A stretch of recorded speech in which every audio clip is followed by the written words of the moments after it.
सलार का new release date को announce कर दिया है। अब ये मूवी दिसंबर 22 तारीख को ही आने वाली है कंफर्म। आज के बाद निराशा नहीं मिलेगा, दिसंबर 22 आते ही सलार रिलीज हो जाएगा। अब तो भाई ये पक्का है, लेकिन अब फिर से कुछ साउथ फिल्मों की रिलीज डेट ऊपर नीचे होगा। नानी ठाठी जो 21 दिसंबर को आने वाला था वो अब नहीं आएगा। सेंड ऑफ जो 22 दिसंबर को आने वाली थी वो भी नहीं आएगा। और पता नहीं उसके आसपास कितने मूवीज का रिलीज डेट चेंज हो जाएगा। लेकिन भाई डंकी को लेकर राजकुमार हिरानी और शाहरुख खान कहीं नहीं जाएगा। सलार वर्सेस डंकी मुकाबला होके ही रहेगा। तो दोस्तों कमेंट करके बता सकती हो कौन जीतेगा, डंकी या सलार। बट उसके ऊपर हम बाद में आएंगे। पहले हम ये देख लेते हैं सलार के मेकर्स ने ऐसा क्यों किया। उन्हें पता था भाई डंकी का अनाउंसमेंट डेट बता दिया गया था कि हम दिसंबर 22 को ही आएंगे। अब ये कुछ दिन पहले भी SRK ने कंफर्म किए थे कि डंकी उसी डेट को ही आएगा। तो सलार के मेकर सब जानबूझकर डंकी से टकराने का डिसीजन क्यों लिया। हाँ भाई माना प्रभास बाहुबली है, पर SRK भी तो इंडियन सिनेमा का किंग खान है ना भाई, जो अभी अभी भयानक 2 मूवी दे चुका है। तो उनसे टकराने का गलती क्यों कर रहा है। नो नो नो नो, ऐसा कुछ नहीं। ये दोनों अपनी जगह बेस्ट है। किसी को डरने की या डराने की, अरे यार कुछ साबित करने की जरूरत ही नहीं है। असल में हुआ कुछ ऐसा ही। पहले तो एक अच्छा डेट, सलार को एक बहुत ही बढ़िया डेट चाहिए था जिसके आसपास लगातार शूट किया हो, तो सलार के लिए बहुत फायदेमंद होगा। तो हमेशा छुट्टियों पर करने के लिए कुछ होता नहीं है,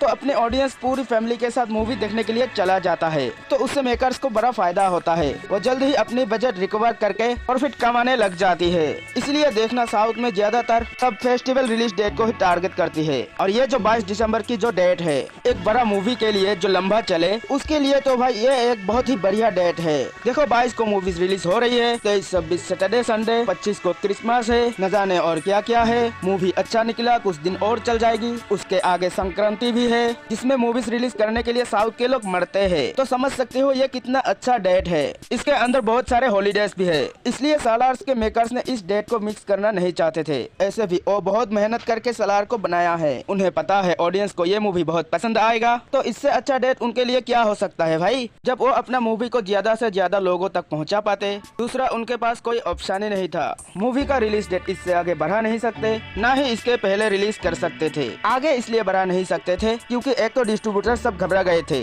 क्योंकि प्रभास की पिछला रिकॉर्ड देखकर अब समझ सकते हो सबको लॉस का डर रहता है मेरे दोस्त। और दूसरा आगे प्रभास की बल्कि जैसा और मूवी लाइन लगे हुए हैं रिलीज होने के लिए, तो इसीलिए तो रिलीज डेट आगे बढ़ाने की सवाल ही नहीं उठता। और ऐसे भी ऑलरेडी सलार सारे मेकर्स का टाइम खा चुका है, पर इस डेट की पहले सलार रिलीज कर नहीं सकते क्योंकि एक तो अब सबको पता है इसका पोस्ट प्रोडक्शन का काम बाकी था। दूसरा बोला जा रहा है कि इसका क्लाइमेक्स का कुछ सीन को पोस्टपोन के बाद रीशूट किया गया है और कुछ एक्स्ट्रा सीन को शूट करके उसे इसमें ऐड भी किया गया है। तो थोड़ा और टाइम लगेगा ना भाई, इसीलिए तो सलार बोला जा रहा था सलार नवंबर में आएगा। तो वो प्लान भी फेल हो गया, कारण है रीशूट। तो इसलिए सलार के साथ ये कारनामा हो रही है, कभी जवान के साथ, कभी डंकी के साथ, न जाने और किस किस के साथ। फिर भी सलार और डंकी के मेकर्स ने ऑफिशियल अनाउंसमेंट कर दिया है, कोई कुछ भी कर ले हम आएंगे तो अपनी टाइम में, यानी कि 22। बट हमें तो दोनों मूवी का इंतजार रहेगा।